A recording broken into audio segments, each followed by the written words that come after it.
Hayyiin kabajamtoota hordoftoota chaanaalii Oromiyaa Star hundi keessan bakka jirtanitti nageenyi keenya kan kabajaa fi jaalalaa isin haa qaqqabu isiniin jecha guyyaa irraa kanas odeeffannoowwan kiyyaa sanyii Galaanaa Gaaromsaa akkasumallee Caalaa Bultumeedhaan wal qabatan odeeffannoowwan garaa garaa isiniif qooduuf deebee dhufeen jira. Isinis hanga xumura sagantaa kanaatti turtii nafaana taasisuun odeeffannoowwan kana dhaggeeffadhaa isiniin jecha obboloonni yookaan namoonni chaanaalii keenya Oromiyaa Starii sabskraayibiin godhin jirtan sabskraayib gochuun maatii chaanaalii keenyaatti dabalamuudhaan odeeffannoowwan garaa garaa yeroo yerootti gadhiifnu dhaggeeffadhaa isiniin jecha akkuma baratame immoo hundumti keessan viidiyoo kana laayik gochuudhaan nu cina dhaabbadhaa nu jajjabeessaa isiniin jedha. Amma kallattumaan gara qophii fi sagantaa koo guyyaarraa oduu gaddisiisaa kiyyaa sanyiitiin wal qabatu akkasumallee oduu gammachiisaa Galaanaa Gaaromsaa akkasumallee dhimma icciitii Caalaa Bultumee dubbii inni dubbate dubbii jabaa tokko kan isin dhageessisuu ni ta'a. Hanga xumuraatti hordofuudhaan turtii nafaan taasisaa. Viidiyoo kana laayik gochuu hin dagatinaa. Amma kallattumaan gara qophii fi sagantaa kootti isin dabarsa.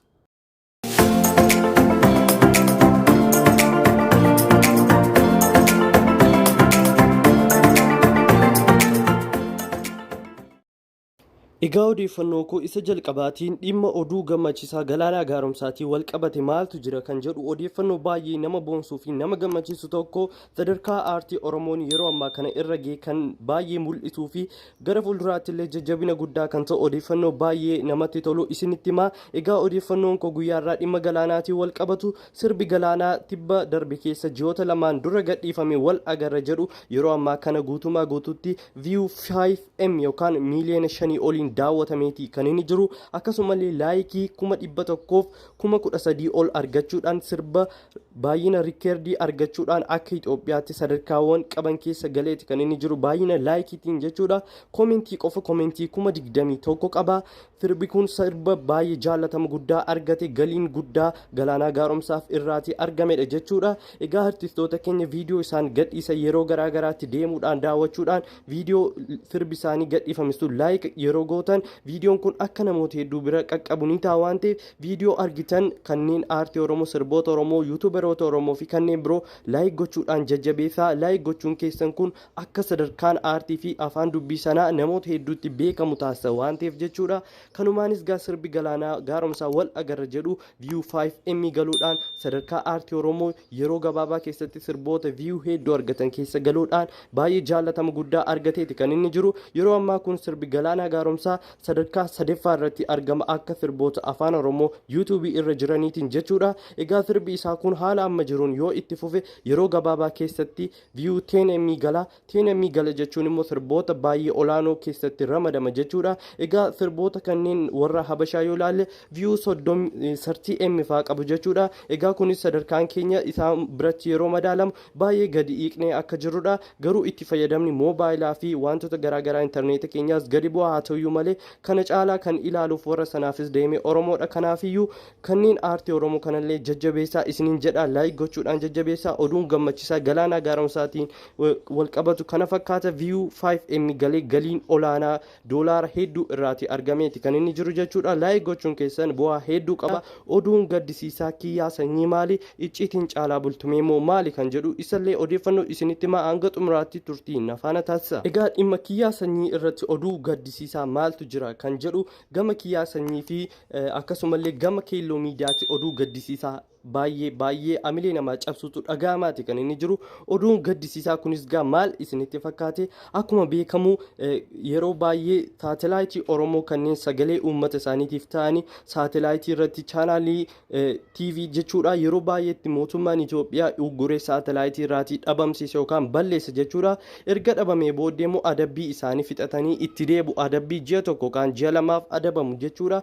Kiyyaa sanyii kanaan wal qabatee odeeffannoo baay'ee nama gaddisiisu dubbate kan inni jiru. Odeeffannoo inni dubbate kunis akkas jedha. Warra saatelaayitiitti maaliif haga ammaa hin deebine jettaniif jedhe keelloo miidiyaa yookaan gadaa bilisummaan gaa yeroo ammaa kanatti chaanaalii TV yookaan saatelaayitii irraati guutumaa guutuutti badee jira. Maaliif hin deebine kan jedhu namoonni hedduu gaaffii gaafatanii kiyyaa sanyiis gaa kanaan yeroo deebii deebisu erga saatelaayitii irraa GBC yookaan keelloo miidiyaa bu'ee torban lamaaf adeemaa jira. yoo maallaqa qabaate akkuma warra TV Tigraay kana saatalaayitii sadiin wal faana dabarsitee isa feeti seentee isa feeti keessaa baata jechuudha.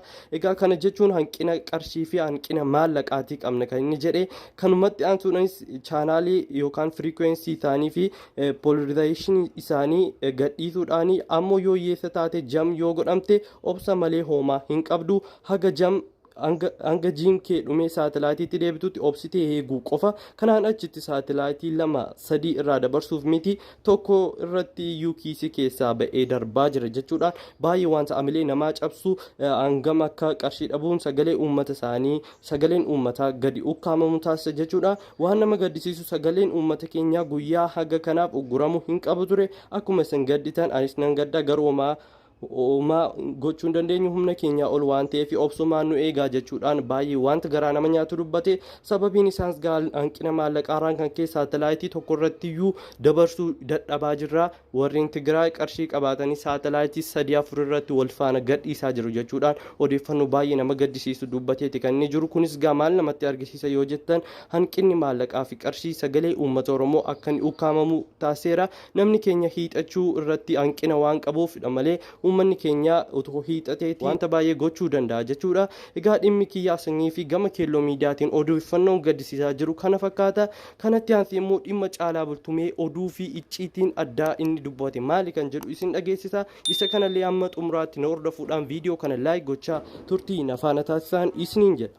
Egaa Caalaa Bultumiin wanta baay'ee nama gaddisiisu sadarkaa Caalaan uummata isaarraa itti fagaate argisiisuu fi sadarkaa inni seenaa itti hubate wanta inni argisiisu baay'ee wanta icciitii guddaa akka itti hubannaan Caalaa Bultumee baay'ee gara warreen Itoophiyaa leellisaniitti deemee jiru argisiisu wanta tokko dubbate Caalaa Bultumeeni. Egaa Caalaa Bultumeen maal dubbate kan jedhuu fi nuti dhaloota goobanaati jedhe akkasumallee goobanaan goota Oromooti.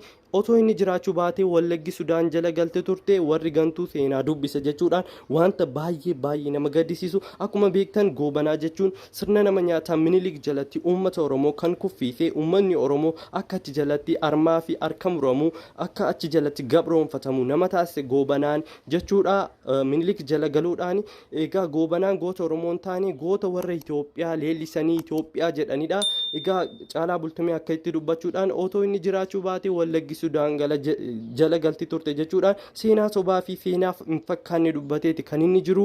Egaa haaluma kanaan Caalaa Bultumee yeroo kanaan duratti uummata isaatiif qabsaa'ee miira uummata isaa kakaasee uummata isaaf jaallatama guddaa qabe amma garuu garaan uummata isaa guutuu persentii 100 irraa adda citee jira jechuudha. Kunis wanta Caalaa Bultumee irraa hin eegamnedha jechuudha. Egaan kabajamtoota hordoftoota koo guyyaa irraa kanaaf odeeffannoo ani isiniif qooduuf qabadhee dhufe kana fakkaata ture.